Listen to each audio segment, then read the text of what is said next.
Welcome to the KPC Smart Money Podcast with Kevin and Karen Christ. So, Karen, we just had Father's Day. We had a wonderful Father's Day with our kids and grandkids.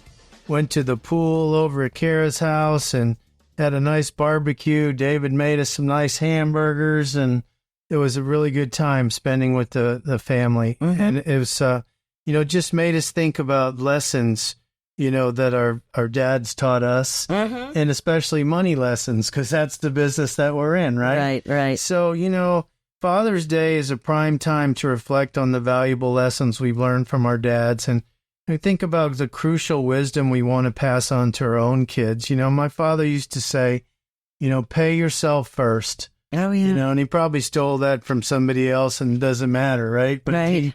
Of course, when your kids and your parents are telling you something, you don't always listen as much as you should. So any kids that are listening to this, listen to your parents. They get smarter as you get older.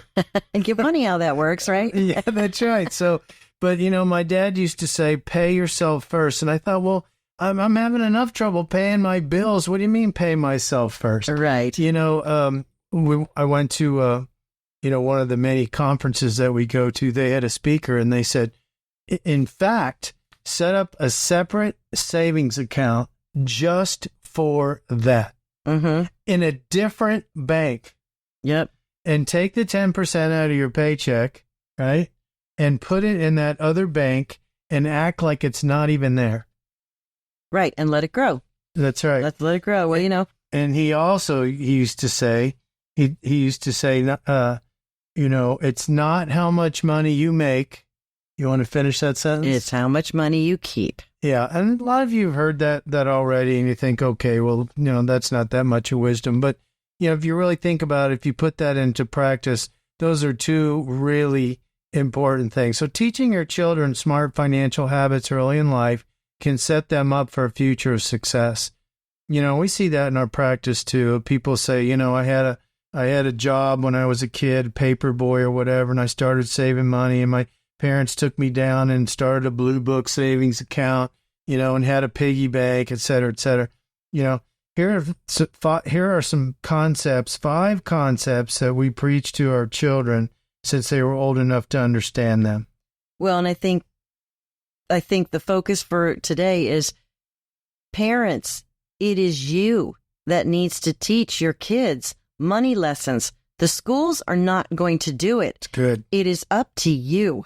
And so I just want to shout out to my favorite podcast listener, who happens to be a great dad, my son-in-law, Eric. Hi, Eric. So one lesson to teach them is you want to value what you earn. Kids don't necessarily value what they're just given. They learn the value when they earn it. So, when I was growing up, we had allowances.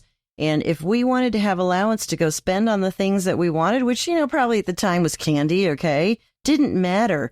We had to do chores. We had to do them consistently. We had a chore chart up there. And you know what? If we wanted to take on extra chores, great. Then we just got extra money. But what it taught us is, I do this, it provides value to the person who's then going to give me money so I can go spend it the way I want to. Kids need to learn that it's by their efforts and their hard work that they will earn the money that they need to be successful in life. So, hey, give your kids some simple chores starting young.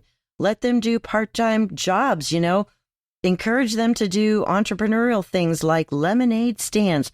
Let them see firsthand how effort translates into earnings. And then this, in turn, translates into the behaviors to become an earner in life. Yeah, this next one, Karen, people are going to go, what? Right. Teach your kids how to lose money. Wait a minute. Did you say lose money? Yes, lose money. You see, no matter what courses they take in high school or college around personal finance, there is no greater teacher for all of us in life on what not to do with our money until we experience losing some of it. That's true, because then you don't want to do it again. Yeah. So whether you set them up with an account at Robinhood, Acorn, or Coinbase, get them started saving into some type of investment Sit down quarterly with them to track it and teach them how their investment is performing.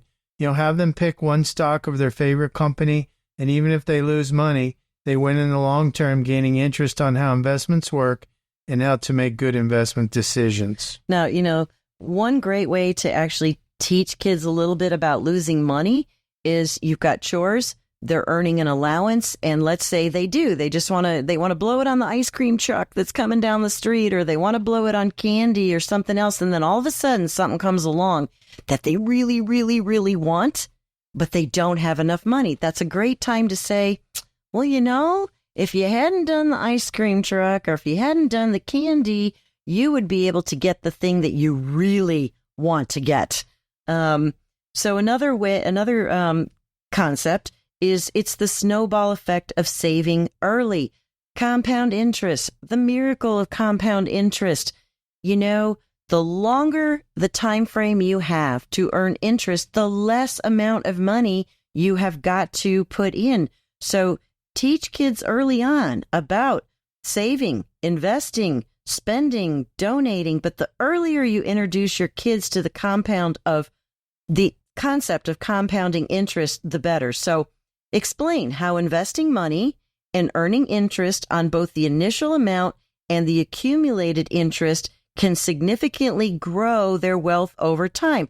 Use simple examples, simple charts that say, hey, this is the amount of money that you have in your bank account or, your savings account, and look at what a simple 3% or 4% growth is going to do about that.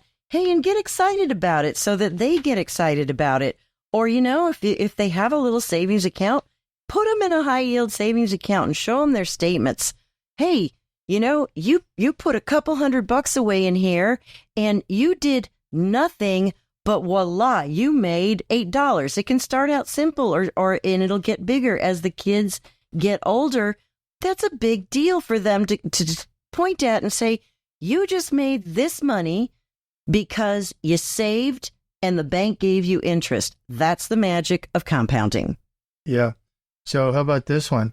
My dad used to say to me, he'd say, you better make a lot of money, son, because you sure like to spend it.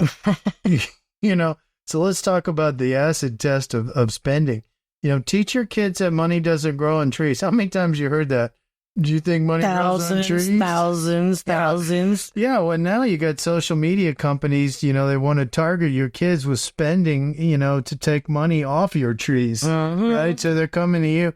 I saw something the other day where they were trying to get 8 and 9-year-olds to buy makeup and skin products.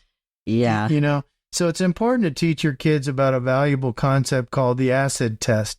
Essentially, before you make any purchase in life, ask yourself 3 important questions. Do I want it? Well, of course, they always do, don't they? Of course. Right. Do I need it? Can I afford it? Well, what do you mean? They can't afford it. They just go ask mom or dad, right? That's not an option. Right. So sometimes you got to say no, don't you? Oh, yeah. Okay. So if the answer to any of these questions is no, you should not spend the money. Right. So once again, Kevin, what are the 3 questions they need to ask? And if any of them are no, you don't spend. Do I want it? Do I need it? Can I afford it? That's a great way. That's a great concept to teach your kids. Now, Kevin, our last topic, which I think a lot of parents just avoid, they don't think about it, but it's the importance of giving back. You want to instill the value of generosity in your kids. Teach them the importance of helping others. Now, whether that's by donating maybe to a charity or volunteering their time, explain that giving back not only supports those in need, but also enriches their own lives. And I got to tell you, there are a lot of kids that do not understand the level of poverty that are in some areas of the United States, and they certainly can't fathom the level of poverty around the world. I mean, we've been to Cuba. That is a level of poverty that is really difficult to describe. Let your kids have those experiences, and there is a lot of joy in being a giver. I remember when I took the girls to Disney World, in Florida, and I'd given them each $20, and that was their money to spend on whatever they wanted, gifts or hats or souvenirs or, whatever. And, we pulled up into a McDonald's because I'm like, yeah, I'm not paying the park prices. Okay. Right. I don't like to spend a lot of money. Because she's cheap. Because I am. I'm like, let's go through McDonald's, fill their belly before we get into $1 the park. menu. You're right. And there was a homeless person at the end of the drive-thru, and all of a sudden, one of my girls just goes, "Mom, he's homeless. He doesn't have anything." And the next thing I know, she jumps out of the car, and she walks over to him, and she gives him a hug and hands him the $20.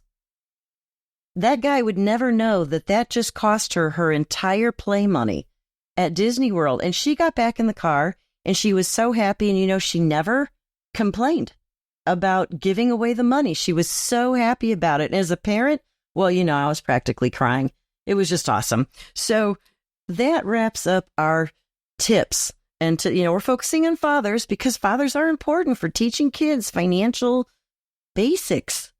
Yeah. So just remember, these lessons are gifts that will benefit your kids for a lifetime, ensuring they have the tools they need to navigate their financial journey with confidence and wisdom for the rest of their lives. So we are out of time in this podcast, and we hope you enjoyed it, and we'll be back next week. KPC Financial Solutions is an independent financial services firm that utilizes a variety of investment and insurance products. Investment advisory services offered only by duly registered individuals through KPC Financial Solutions, LLC, a registered investment company. Investing involves risk, including the potential loss of principal. Any reference to protection, safety, or lifetime income generally refer to fixed insurance products, never securities or investments. Insurance guarantees are backed by the financial strength and claims-paying ability of the issuing carrier.